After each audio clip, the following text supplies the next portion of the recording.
Look how society is composed. Look at how people can't really follow through the arguments all the way. Look how people don't universalize ethical principles. And look at all the problems that this causes in the world. A lot of how society is oriented is around domination and submission. There are classes of people, we generally call them elites. We call them central bankers. And they are just working our minds over time, cooking our brains. When you watch the mainstream media, you have this impression that inflation is like just some geological process. But it's just men deciding to basically just press a button, like steal a bunch of money from you. Everything is falling apart.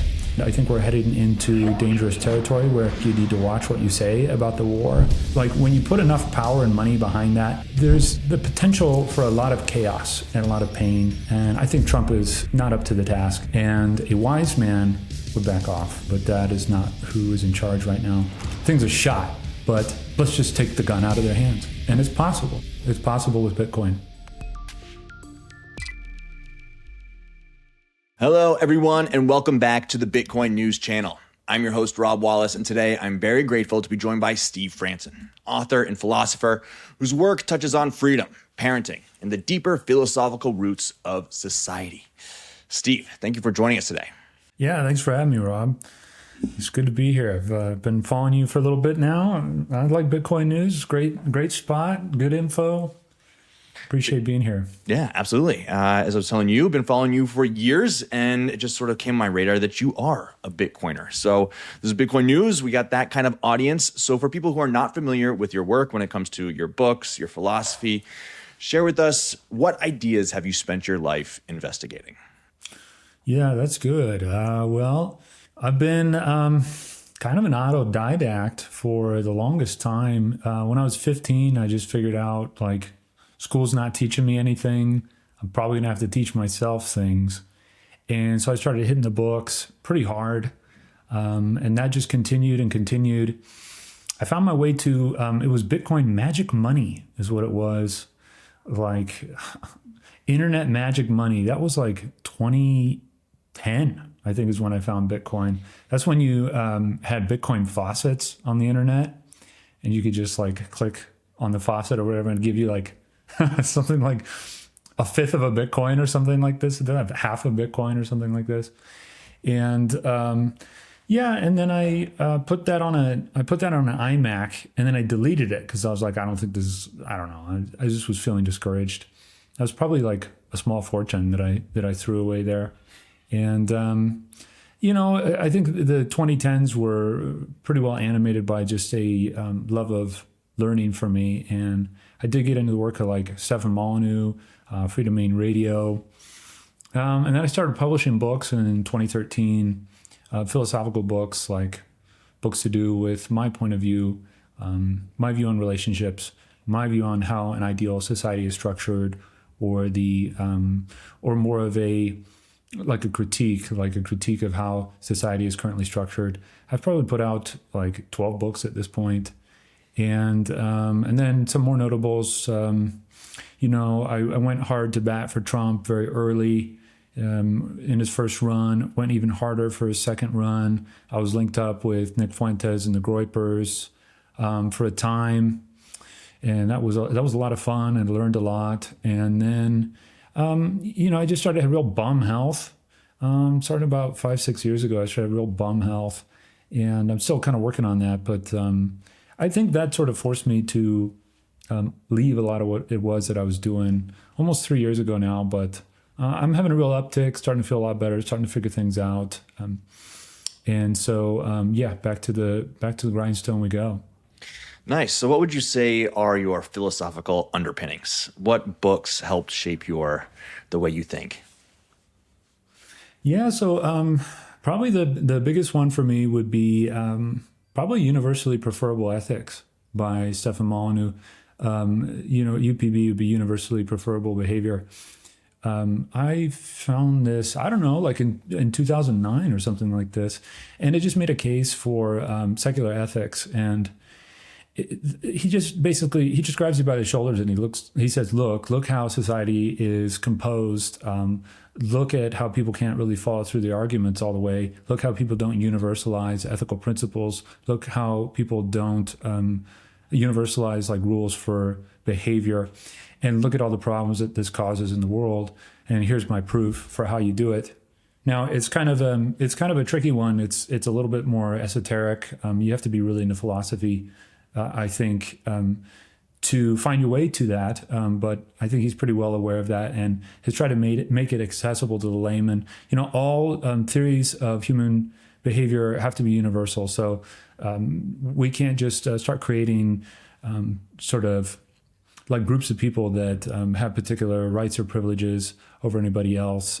If we're at a starting point, obviously there's property ownership and we have sort of different, how would I put it, permissions around property, once you have attained property. So with that as my background, Bitcoin started to make a lot of sense. I mean, I started to really see the upside in this, and I've been like just into it ever since. I think that's probably UPB would be the first one, and then real-time relationships is another one, and that's from Stefan Molyneux as well. And this one just posits that like basically when you have like a stimulus response, when you're provoked by something, there's a first response, which is your true self. It's who you really are. And then there's a secondary response that's pretty loud. And it is, unless you work with yourself through self-knowledge, it's propaganda. And it is the expectations of society. And a lot of how society is oriented is around domination and submission. So there are classes of people, we generally call them elites, or we call them central bankers. And they have their propaganda spread, and they are just working our minds over time, cooking our brains. Now they're doing it with like all sorts of things. 15 years ago, it was just an information warfare. Now it's starting to be a warfare on all fronts. But they are just working on us, working on our reactions, getting us to follow their violence.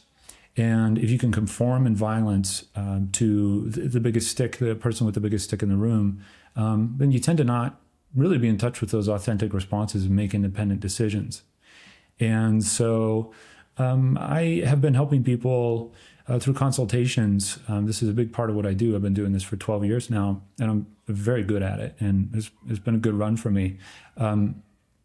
As I help people with the propaganda, I help people deprogram from these responses. To some extent, you have to sort of look back and look over the course of society, of all human organization, and go, yeah, this society has been organized around violence, particularly the initiation of force. And so we do all know what the expectations, more or less anyway, are around that. If someone gets too far out of line from that, we do have this like herd instinct almost to cudgel them and to bring them back into line. Bitcoin is different from that, obviously. Bitcoin has nothing to do, it can't be manipulated in the same way, it really can't be manipulated, in the way that we have all sort of classically lived around this organizing principle of violence. It permits for other options. And so being a free thinker and being a person who just sort of thirsts for knowledge, thirsts for wisdom, connection, this always made a lot of sense to me. So UPB, RTR, and I've got my own books, anyway, my own spins on things. But I always want to mention those because I think it's really important to get those values across to people. And Stefan Molyneux, he himself is another Bitcoiner, correct? He's like an old timer. Yeah, he's been in it a long time. Absolutely. And in one of your recent videos, you said that we are heading toward a Bitcoin world order. What would a Bitcoin world order look like in your mind? Well, it gets a little utopian when you think about it. Well, again, I mean, a lot of really I'm doing philosophy these days. So a lot of my basis, a lot of my foundation comes out of Stefan Molyneux, who I owe an eternal debt of gratitude. He had a couple books called Everyday Anarchy and Practical Anarchy. And a lot of the problems that people run into where they go, it's that old like who will build the roads, how will the roads be maintained, right? Everybody just, and then they short circuit on that. And a lot of the short circuiting is like the propaganda, because they know, some people are pretty clever and they know the answers, like, it could be privately maintained, but then they have that propaganda that kicks up in them and says, don't say that, because you say that, then you can be different, then you can be marked as different, and then you're not going to be able to earn like the rest of us. And that is, a huge challenge that we're overcoming. I think in the short term is being debanked. I've been debanked a few times, demonetized, censored platform. But in the end, this will make us more robust. In a ideal Bitcoin society, these two books really go over dispute resolution. Organizations. He lays out dispute resolution organizations, dispute arbitration. It works similar to like an insurance system, and it works off this premise that as adults there are no unchosen positive obligations for us. So everything you choose to do, you contract into. And we don't really have that right now. You're born into debt slavery, and you're born into like all these unfunded liabilities, all this trouble that was made by somebody else that you didn't choose. But in a Bitcoin society, in a sound money society, there should be a whole lot less poverty. And as an adult, you would, and that's because the economy is under optimized like massively because of this redistribution of capital through the coercive force of the state. Get a little ahead of myself. I'm excited today. I'm feeling really great today. But this whole thing with dispute resolution, like you're going to have your problems in your contracts. Like somebody's going to disagree. There's all these gray areas, right? And people, they think it's like some feat of thinking to go, well, because there's a gray area or because there's an edge case, we've got you, and you don't have like an organizing principle for this. But these details of these disputes that arise between people concerning property, concerning contracts, they can be resolved through, an independently sort of contracted, neutral third party. And maybe you've got your dispute resolution organization, they've got theirs, and then there's an intermediary between those two if those two can't come to terms. And so this negotiative basis of society really is what we're heading toward. I mean, we don't really have a choice with Bitcoin. Bitcoin's like the cat out of the bag. And, it's hard to imagine, like, Bitcoin really is sort of reshaping everyone's behavior and rewarding people accordingly. But that is the world we're heading toward. And so if I were to say it like more simply, it'd be a much wealthier world with a lot more property rights. You would have a lot more optimized technology for your ends and means as opposed to this warfare, welfare state. And we'd be having a lot more fun, honestly. So yeah, I'm looking forward to it. And so you've been following this magic internet money for well over a decade, and the people attracted to it and the ethos has sort of shifted and changed and evolved over time. How would you say it's different than those early 2010s days to now in terms of you just observing Bitcoin and its community? Yeah, Bitcoin was, you had to be kind of like spurgy in the early years. You had to be just kind of like strange. It wasn't cool. In the early going, it really wasn't. It was just like, these were like just chits in a casino. And some people understood the fundamental nature of it and they went crazy. Like, like the Winklevoss twins, they just like went ham. And some people made a really good choice. But then you just started, a lot of the early adopters, I think, of Bitcoin were libertarians, were people out of the Austrian economic background, people who really did understand, like, look, this has some advantages that gold and silver does not. And you started to see more sophisticates, and then you started to see, instead of like long-haired people with questionable hygiene at these conventions, you have Bitcoin convention. You'd look at the crowd and like you'd see a lot of fedoras, and it was pretty nuts. Because I never, that wasn't my bag.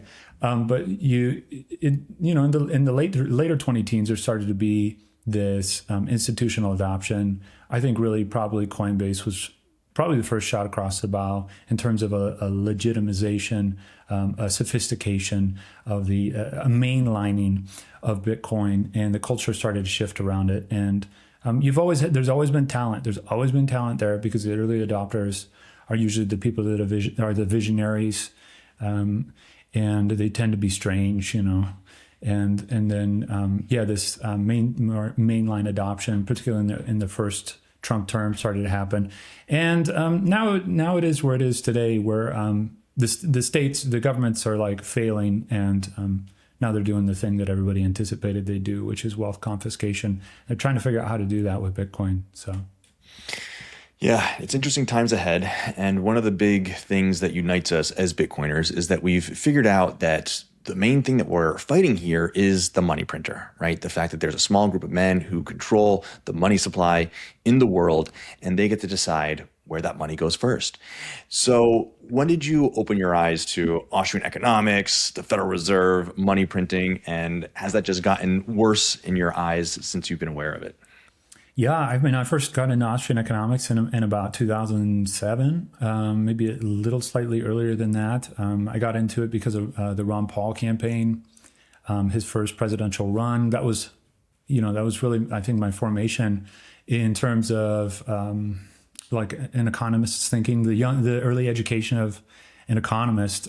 So I went through most of my Austrian economists and just pounded the books. And then there was this documentary called Money Masters that's been out a long time. I forget the name of the fellow, but this was like in the 90s. And then you started to just look at, once you understood the coercive nature of wealth redistribution at the point of a gun, you started to see all the grievances that the American people have had. I mean, there's been just these countless like dramatic oversteppings of bounds and in terms of force too, on the part of centralized authorities. You can say American authorities, but it's a tale written all over the world. And so, out of looking at that and sort of grasping, people as seeing themselves as patriots and that they have this like economical sort of thinking that goes into it. Then we went into the Obama years, and the Obama years were like a nightmare because he kept all the bank bailouts from Bush going. He was supposed to do something different, and he just like did regime change and did all the usual stuff, plus a bunch of race baiting. And so then when Trump got in office, I mean, the national debt was somewhere around like 19 trillion, 19.8 trillion or something like this. And then he proceeded to ring it up, and then Biden tried to outdo him. And you're looking at this and you're going like, everything is falling apart. If you were sound in economics, you're looking at the whole landscape and you're going, all this is empty. All like these buildings, like this is all just, this is like some sort of scheme to hide wealth. Like the stock market is what you just funneled into it. And then the government picks the winners and the losers, and you just have to protect your earning power. You just have to protect your wealth as it's being printed away, just quantitative easing into thin air. And all this real estate like is not properly allocated. I mean, we don't even have a society that really reflects decent human values. We have like a quickie, like gas station society for like immigrants and like economic transients. And that's what America has devolved to, because that tends to be what the labor masters, what the people that are closest to the people on the corporate welfare and the warfare welfare, the people that are closest to the money printer. And that's what conveniences them. That's what allows them to have their big compounds, their big getaway places where they can ease their conscience over the things they're doing in these meetings they're going to. And we're all just like peons in this. And so everything's starting to look like a gas station in America. And people go, oh, that's the fault of capitalism. And it's like, if you really knew your X's and O's with economics, you would see it much differently. And we're both millennials, and I think that we were, quote unquote, lucky enough to have lived through the financial crisis and Ron Paul, and to get sort of that Austrian economic background, and also to live it, to see these first big bailouts and the effects of it in terms of making the rich richer and the poor poorer. But today's Gen Z, they don't seem as interested in, say, Bitcoin or economics. You talk to a lot of young men in your work.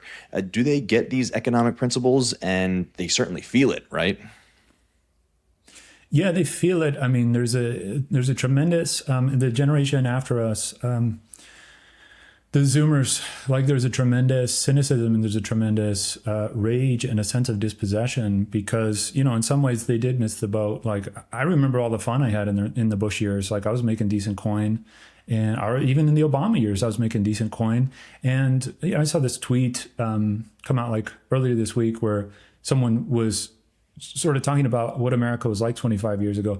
And you could legitimately just go with $500 in your pocket and you could go anywhere in the country, relocate. You didn't have to give a bunch of information. If you rented an apartment, you could just set up shop there and you could start over again. And now $500 is like, I mean, I don't know, that's like a month's groceries or something for a single person. Maybe at this point. So the everything has really changed. Inflation has really eaten away at the American dream. And it's people who are doing this. When you watch the mainstream media, you have this impression that inflation is like just some, it's some artifact of the environment. It's some sort of like geological process that doesn't make a lot of sense, and it just kind of happens. But it's just men. It's just men deciding to, basically just press a button, like steal a bunch of money from you.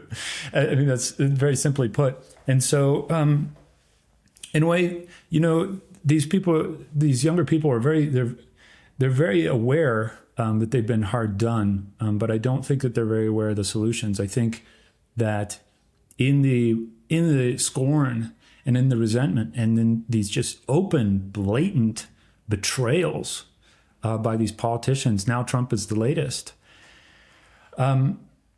They see these figureheads and they get pretty torqued.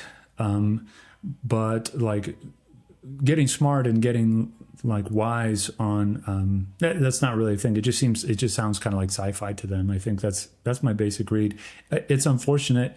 I've tried to talk about other things, and I think that some really smart people find their way to me and they stick with me. But by and large, it's just not very sexy. It's not very, learning your Austrian economics or like learning your Bitcoin, getting your Bitcoin knowledge up, or that's asking people to like better themselves.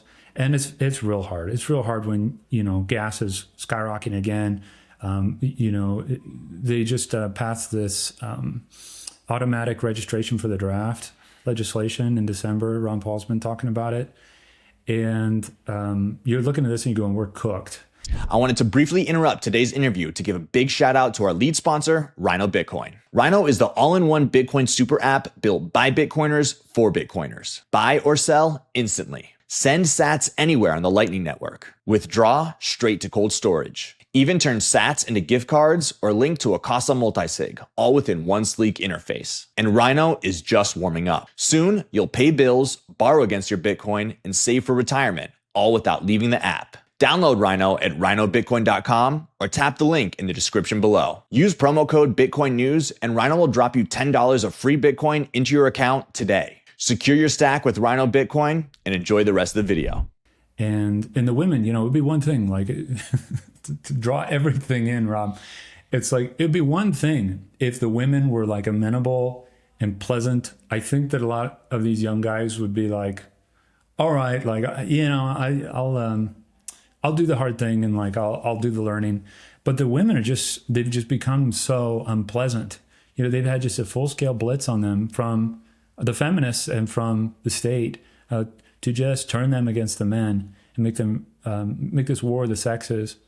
And the women, because they're running to the state, they have the upper hand. And so the men are looking at this and they're going, where's my incentives? Where are my incentives? And that's where I go like, that's a great point. And I understand where you're coming from.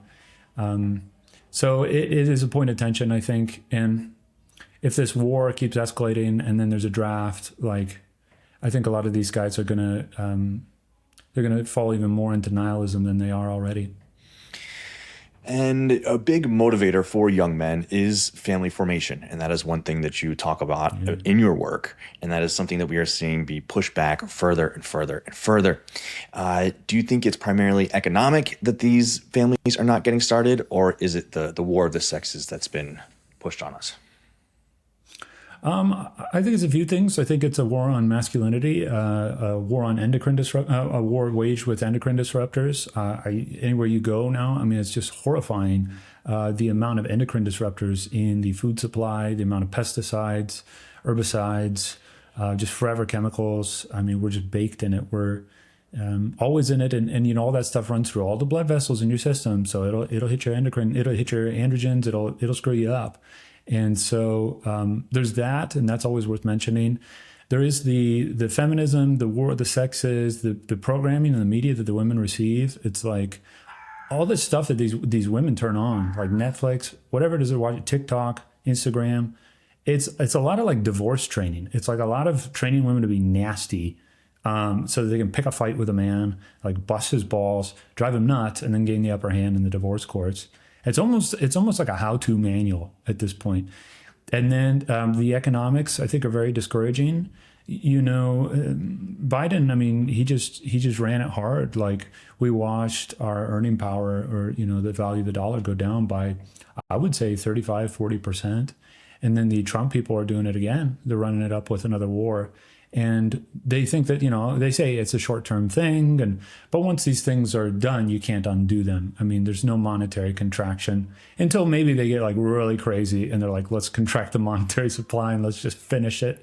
Until then, it's a casino economy, and wanting to be a decent man and wanting to stand on firm ground is just not a prospect that it used to be. Everything's run and gun now. And that's a lot of stress when you're thinking about family formation.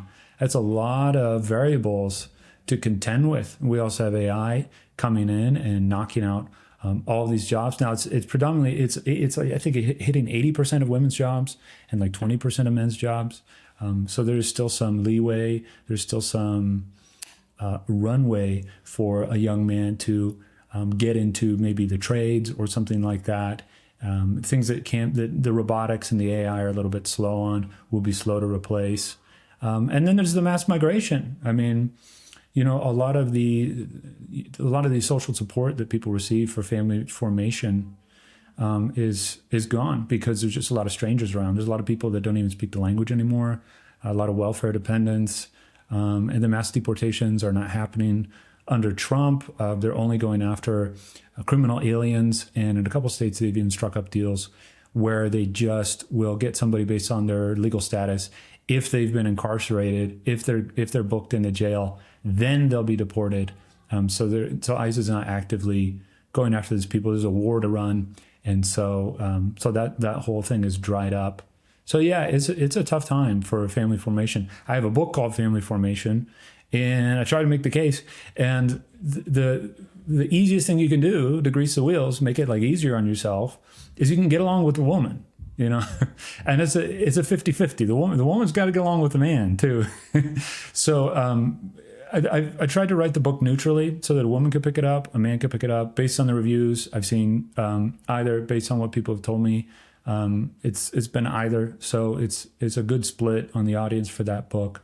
But it is Family Formation, my new book. I wrote it last year. I got some new stuff coming. It is like a template to be able to, even the cover is like a man and a woman at sea, and it's a stormy sea, and they're in a sailboat together. And I think it's an apt metaphor for what you're faced with if you want to go into family formation. I mean, having children, for 99% of people, is going to be the most wonderful and productive and contributive thing they can do with their lives. There's about a 1% or maybe a 0.1%, depending on who you ask, who are, like visionaries and innovators, like true innovators. But all that's drying up. That's a lot of innovation is dependent upon a sound currency. And so you're really looking at like, what do I want to do for the future? What's going to bring me the most happiness? Happiness, we learn from philosophy, springs from rationality. Rationality equals virtue equals happiness. So what's going to make you real happy? It's a crazy day and age. Things are falling apart. Social trust has gone by the wayside. We know these things. It's largely a result of the banking scheme, and there's no way to hide that. A lot of people try to hide that in the politics, but there's just no way to hide it. Once you take the money, whatever politics were involved with that doesn't matter, because the money's been taken. But looking at and just being honest with yourself, like, what am I really going to do? Like, am I going to be Trump's top shooter? Like, am I going to really pull that off? Like, what am I actually going to do with my life? And I think as people, I'm trying to make it as expedient for people as possible, because you get older and the opportunities, like, they aren't what they used to be. And you could have spent that time with kids. You could have spent that time with a family. And I'm trying to save people as much regret is possible by writing these books that I do and putting these essays out on Substack that I do.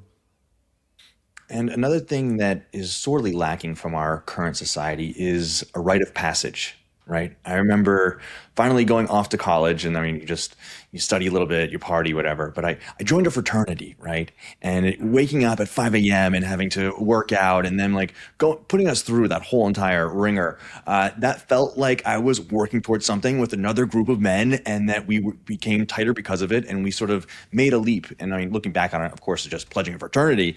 But I mean, that inspired me to then go move my life over to China, right? And I lived in China for 4 years, and that was just a completely different world. And I don't think I would be the person I am today unless I did that. But young men today aren't presented with any of those opportunities, and they aren't sold to them as something they should aspire to go out and find that adventure, to do something new. What do you say to young men in that regard, in terms of that rite of passage and becoming a man? Yeah, rites of passage, they have gone by the wayside. A lot of that is a multicultural thing.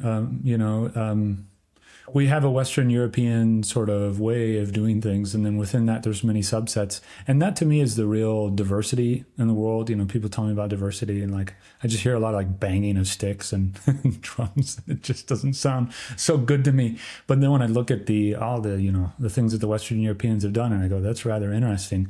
And so, yeah, I mean, when we're talking about fraternities, we're talking about the Greek tradition, we're talking about, fellowship, and, even we're looking at stuff like the moon landing and stuff like this, all these white men in a room working together toward a shared goal. And I think there has been a lot of distrust sown by the bankers, to separate and divide us. And so there's a lot of turning away. I sort of learned this with one of my first brushes with Nick Fuentes, which was that he was going after Tara McCarthy. And I was like, wait, but I know her situation, like this isn't quite correct. And, I'm all like philosophy brain, and I'm like, but this isn't correct. And he's like, whatever. And I was like, I got to process this. What does this mean? And I really thought about it. I went, yeah, she will not divide us. She will not divide us. The men are being programmed to be simps, meaning they give up their position. They give up their fraternal connection for the sake of a woman's power benefit. And that's typically so that she can dictate terms, usually in the home, but oftentimes through access to the welfare state. And there's been a lot of programming around this. I mean, the boomers had nothing but divorce propaganda. And then the millennials and the younger Gen Xers had a lot of like frat pack stuff, like get high, do stuff that doesn't unify you with other men. The time you spend around other men should be unserious, and it should be disordered, and it should be goofy. And it should be kind of masturbatory. And that pretty well did the job. I mean, so now we have this tremendous loss of fraternal organization in the West. And it really wasn't only until the identitarian movement, under Martin Sellner in Europe, and that whole thing got shut down by Palantir, where people went like, we got to get together. And we got to have times where it's just the men in the room. And so the rules are being rediscovered. But unfortunately, there's so much spending going on with the federal police, with the, what would we even call them, like militarized intelligence police that are spread out all across the West to corral and contain fraternal organization.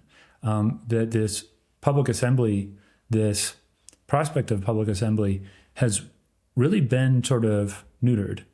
And so I don't think it's impossible, but I think that people and men should be coming together, and men should not be, particularly men of European persuasion, white persuasion, if I do dare say here on Bitcoin News, should work together. Now, this doesn't mean to denigrate and to tear down and whatever. We'll save that for some other time, but you gotta like look at it and go like, come on, drama-free time. Like the European men got to figure this out. Like no drama between European men. Time for some gentlemanliness. Time to keep it in house. Resolving these things discreetly, if there's any sort of dispute, I think needs to happen. And or will be divided, whether it's the state, whether it's a woman, the power of the woman, the eternal feminine, the demonic demigod feminine of the state. Like we gotta be together, and we can't let these things separate us. And I will say, I think that someone that's leading a very good example in this way is Sam Hyde, who I see as a very good leader, a great leader. And he's just got a really great way of organizing men, bringing men together, and somehow keeping that going and keeping that going over years. And he's been able to do a media production enterprise out of that. And those guys all contribute. And I've watched that from distance. I'm very impressed with that. And that sets a really good template for European men. And previously, joining the military was a rite of passage, right? And it seems as if we have flipped a page in 2026 and we've gone from a time of peace to a time of war. And it really started with, of course, this Venezuela expedition where we went and extracted their president. And when I saw your take on that, you were sort of like, okay, Maduro's trying to play some bully ball. He got what was coming for him. It doesn't really affect me. I'm not going to put too much weight into this. However, when it comes to this Iran conflict, you are of a completely different tone. So let's first talk about Venezuela, your thoughts there, and just the general militarization of our society, it seems like, in the last 3 months. Yeah. The thing with Maduro was, Maduro. So there's this principle, the violence principle, like you reach for violence. And you're dominating, and there will be a lot of people that submit, and then there may be some people that stand up. In Maduro's case, he had sort of cornered himself. Really, he hadn't made the alliances that he needed. And there was a kind of sort of gobsmacked naivete to Maduro. He's out there dancing and like, he was just kind of coked out of his mind and loose in the wind. And he just didn't have the assurances and the connections that he needed to maintain his position in the face of this Monroe Doctrine, U.S. State Department sort of dominance, this Western Hemisphere ethos that they're trying to pull on everyone. But now in the case of Iran's been prepared. I mean, they've been preparing for a very long time for this showdown. It is sort of the mortal showdown for them. They're treating it thusly. And they do have a lot of people spread out all over. And I do think they have more in the way of alliances. They do seem to be getting some active intel participation, collaboration from China. They are, of course, in with the Russians.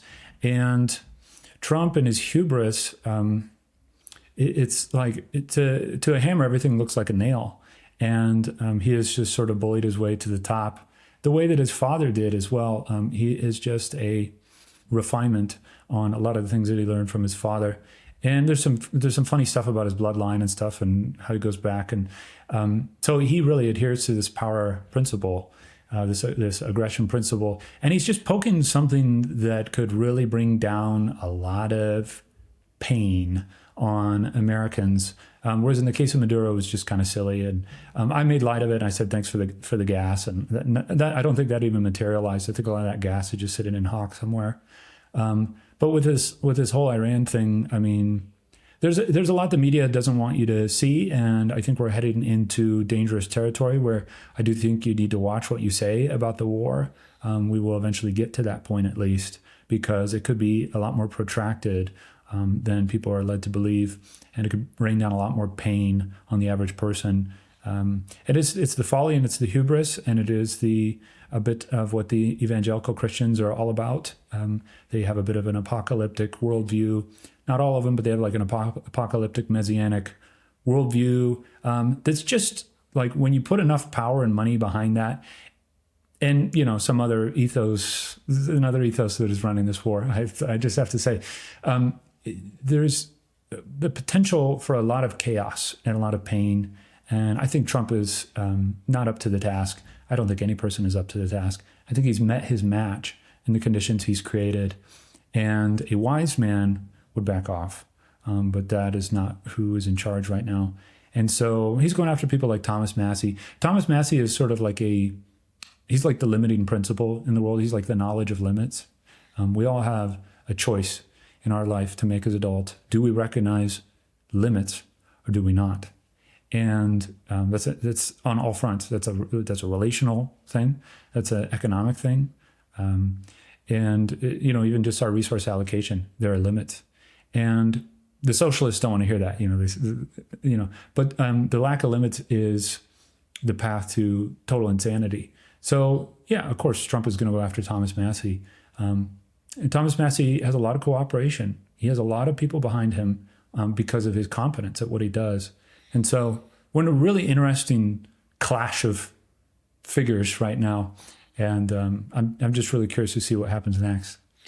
And us in our age group, we grew up with these global war on terror, right? And it really defined our generation in many ways. And it seemed as if we had smartened up and realized we never want to do any of this again. Well, here we are.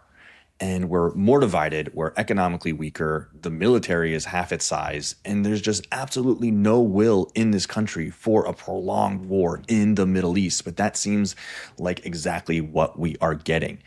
You actually just wrote an essay sort of game planning this out as to what would be the second, third order consequences of this. And you said, expect your grocery bill to be twice as much at the end of the year because of it. What do you see coming if this conflict continues? Yeah, if the cat stays out of the bag, I mean, we're in for a lot of pain. I think the average American, and it's a war, it's a war by design. Like they want the dominoes to fall a certain way, and any way that the middle class can be taken out, any way that white conservative men can be taken out, that's the way they want the cookie to crumble. So expect the dominoes to fall on you. Expect if you are a white man for your burden, the white man's burden, to be heavier than it ever was before. And expect, I would imagine, to see, if you're younger, particularly if you're childless, I'd expect that maybe harden your heart and prepare to see yourself or some of the men around you that you went to school with, you grew up with, heading off into the jaws of the beast. And if that starts happening, things will get really random and things will go very fifth gen warfare. And it's a very, very ugly place. And that is, I'm hoping because Bitcoin is here, that transition period will be as bloodless and brief as possible.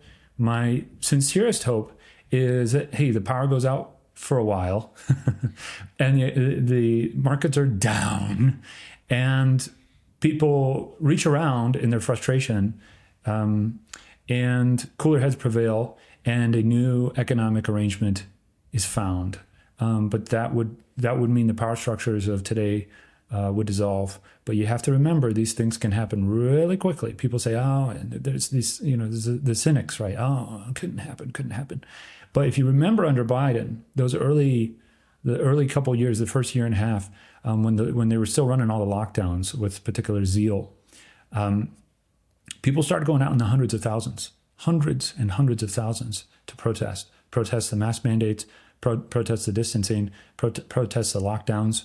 And this was such a show of force by the peasants that these moneyed men, they backed off. And so there is strength in numbers. There is a power in the people. And I really hope that cooler heads prevail. I don't necessarily want this like less verbose warriors kind of thing. I don't necessarily want like civil war and all this. I really don't. I would prefer that we had a clean, bloodless transition. Maybe it'll happen. Maybe the people that are running it will feel that they are truly backed in a corner. It's hard to say because this Epstein stuff, I mean, the lid was really being blown on this stuff. You look at the Google Trends, and people are losing interest in the Epstein stuff because they're being festooned with all this war news, and it's hard to shake that off and keep the main thing. So, did they throw a war for this Epstein thing? Funny timing. But I like to think the best and prepare for the worst. Just funny side tangent. Do you think it's named Operation Epic Fury so that when people type in Trump EP, they find Epic Fury rather than Epstein? Have you heard this? Yeah, I think that. Yeah, I think I've heard of that. Yeah, I think that there's a lot of truth to that. I mean, that's an old trick, man. Just take the keywords, right? Take the keywords, name a new band or name a new celebrity this or name a new like even like government programs that they don't want you to hear about. They'll like give it the same name from before. So yeah, I think that's a good take, Rob. And so we are seeing this conflict over there. And when it came to Venezuela before it, some people are saying that this is the grand game. This is 4D chess, that we are dividing the world up into sections. We're going to have the Western Hemisphere. We're going to give some to China, Taiwan, and Russia's going to get Ukraine and whatnot. Do you think that there is some grand game going on here now, or this is just a bunch of idiots in charge who are fumbling in the dark? Yeah, I don't think they're idiots. I think they're extremely intelligent. I think they're probably more intelligent than I am for sure. And yeah, I mean, Ukraine is kind of the fallback in some ways. If you look at the history of Ukraine and you look at the people that were booted out of there once upon a time, and some that remain, there's some pretty interesting things going on there. If you see that as like a military colony. So yeah, all of this is conquest, and all of this is strategic. And I think when you see that, then you automatically think, well, if this can be done, right? If this can be done for their sake, then why can't it be done for our sake? And a lot of European men are falling into that temptation. And I don't know. I don't think it's very fun. I mean, I'm not a very good order follower. Like if I gotta, if you make me, I'll go with the plans. But I want to be in charge of my own destiny, and I want to see what it is that I can do in my life on the freest terms possible. And I really love seeing that in other people. Someone that I often think of is Mel Gibson, who I feel was really shrewd and managed to punch through some very interesting art at a few points in time that I would put there up with Michelangelo, Da Vinci. I believe this man to be a stone cold genius, an artist of the age, the greatest actor and filmmaker of his generation by a league. And that's the kind of thing you can get into in these freer conditions where it's sounder money, and where you don't have people with an agenda rubbing their palms together, looking over your shoulder. He was able to punch through some really amazing stuff. And I really identify with that because I've got that gear in me. And anybody else that does, I want them to have the cleanest shot possible. So yeah, I would just warn away against the temptation of like force counterforce, retaliate. The real leader gives the shoulder. He gives the cold shoulder and he gets back to what he's doing. That's what the real alpha does. And a lot of people have leadership confused with aggression, with verbal aggression, and with acquisitiveness and domination. And I just don't think that's the path to go. Yeah, things are shot, but let's just take the gun out of their hands. And it's possible. It's possible with Bitcoin. And the other great question of our time is AI. We're seeing layoffs start to happen. Jack Dorsey just laid off 40% of his company, saying that it's because AI has completely transformed the way that they are able to do things. And it's really hard for kids getting right out of college to find jobs now. All the junior positions are just the ladder's being yanked up. So what advice do you have for young kids starting off on their career path? And how do you see yourself as a content creator and a human-based one in this age of AI? Do you think what you do as a philosopher is uniquely positioned at this time? Yeah, I mean, I've got to stay on my edge. I've got to stay on my grind. I keep working on my health. I mean, my health just it was like in tatters like 3-4 years ago. So I just got to keep working on my health and getting strong. And my vitality as a being has to outstrip AI, and that's it's only going to get more and more difficult. But at the same time, if you didn't have this mass migration scheme, like a lot of us would be just freed up to do a lot more humanistic work. And I think that if you want that kind of future for yourself, if you have a bit of humanism in you, you're grinding as a wagey and you're living a tough life under Trump, and you just have these flickers and hopes of something better for yourself, then getting into Bitcoin is a way of following the incentives economically in order to eventually be able to free your humanistic potential. And so, it does worry me a bit with all this mass migration, all these people. Mean names come into my head, but I say, oh, be nice. You're on Bitcoin News. These people show up, right? And they're here for the welfare, and they don't have economic utility, and AI is going to make that abundantly obvious. So I would stay away from those people. Mind what it is that you do, and find something that can't immediately be replaced by AI, which is more on the robotics end. I hate to say it, but it's more on the labor end of things. A lot of guys are getting a lot of advice to go into the institutions and to get their college degree and go into debt for that and make their connections. But that is like sand, it's like sand through the fingers, right? Every year that guys follow that, and then they go and they watch these guys doing jobs that robotics can't really cover yet. They watch those guys making all this money. And it's like, it's grabbing at a thinner and thinner slice of the pie. Government spending has less potency over time because the currency is stripped. And so in a way, this thing burns itself up. And we're seeing the most hideous revelations now, which means that like the end of that economic order is not that far away. And so if you're chasing that old way of looking at things and you're not economically literate, you're power literate, I would just caution about that, because you could have a really nice life and you could have a happy life, or you could be a slave to domination.